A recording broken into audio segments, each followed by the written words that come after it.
Hey, welcome to Failcraftcast. I'm Hammy, and in our 2-minute deck introduction, guide and exploration series, we're going to be taking a look at none other than Xixo's Pirate Rogue that has been part of a legend run in Goblins vs Gnomes 2015 January season of Hearthstone. So our 2-minute limit for explaining this is going to start in a second. If you would like to see a longer exploration of this deck with games, check the slate at the end of this video. 3, 2, 1, go. Okay, so Pirate and Rogue. This combo has been around for a little while. It revolves around the control of Rogue in the early game whilst throwing out pirates like Bilio. There's some nice rush ability. You can do some good work in the early to mid game with this deck. However, if you've not managed to close it up by the mid game, you're in a lot of trouble. So this deck is firmly aggro. A quick note before we start going through, to prevent enemy G's and reduce their value, this deck originally featured a King Mukla. I do not have one, so I've swapped in an Edwin Van Cleef. Given that there's a lot of cheap guards, Van Cleef will be another finishing option for us.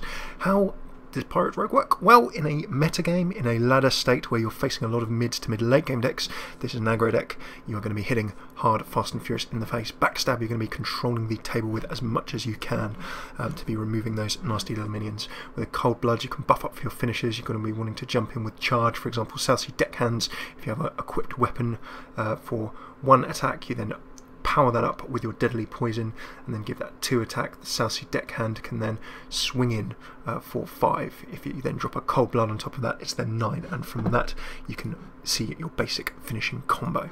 So there's a big charging combo there. Cold Bloods plus Southsea Deckhands plus powered up weapons. Other things to get you into that early mid game, you've got Eviscerates for control and face damage, Bloodscale Raiders for that battle cry, getting powered up as well. Goblin Auto Barber giving you a weapon attack for early game control. One-Eyed Cheat, Summon a Pirate, gains stealth. You can use that for a finisher and also use it as another target for your finishing combos. Ship's Cannon, using some chip damage, kind of like a Knife Juggler, but because you're running solely off pirates, you can give it a go. Van Cleef, as we said, swapped out for Mukla. Drop Mukla in if you have it. 2 SI7 agents for the usual road trading and combos to deal that additional damage. Good at keeping the table clear so you can charge in for your kills. Southsea Captain, buffing all of your other pirates, meaning that you can slam them into your opponent's face more for more damage and keep them alive longer. The Dread Corsair should combo well with hopefully your deadly poisoned weapon so that you can be throwing down free tanks. 2 Jeeves, you want to be throwing down your cards as soon as possible in the early game and just charging in. Jeeves will let you refill your hand. Hopefully your opponent's hand is nice and full.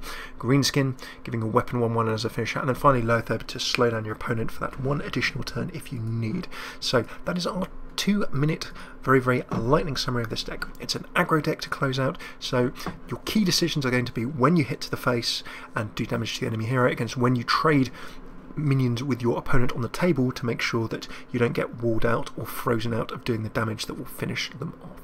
So that, in a very brief nutshell, is this deck. We're going to be playing it some more, so if you're live on stream, don't go away. We're going to be doing a longer summary of this. If you're watching on YouTube, please click the top left link where you will be able to see our slightly more in-depth look at this deck, along with 2 or 3 ladder games so you can see it in action. We're going to be playing it low to low mid ladder so you can just see how it works in practice. If you fancy a few more 2-minute deck intros, if new to Hearthstone or more of our Hearthstone half hour, we've done everything from arena through to quick deck intros through to more in-depth higher ladder examinations. Click to the top right to subscribe, check it out, and above all, do like, comment and share. Let me know what you think, what we could do more of and what we could do less of. So if you're on YouTube, thanks very much for tuning in. Hopefully see you again sometime, or see us live, twitch.tv/Failcraftcast. We go live Monday through Friday. Check at Failcraftcast on Twitter to see when we're going to be going live, and then last but not least, do check out youtube.com/Failcraftcasts. So if you're on YouTube, hopefully see you soon. Let us know what you think. If you're on Twitch, do not go away.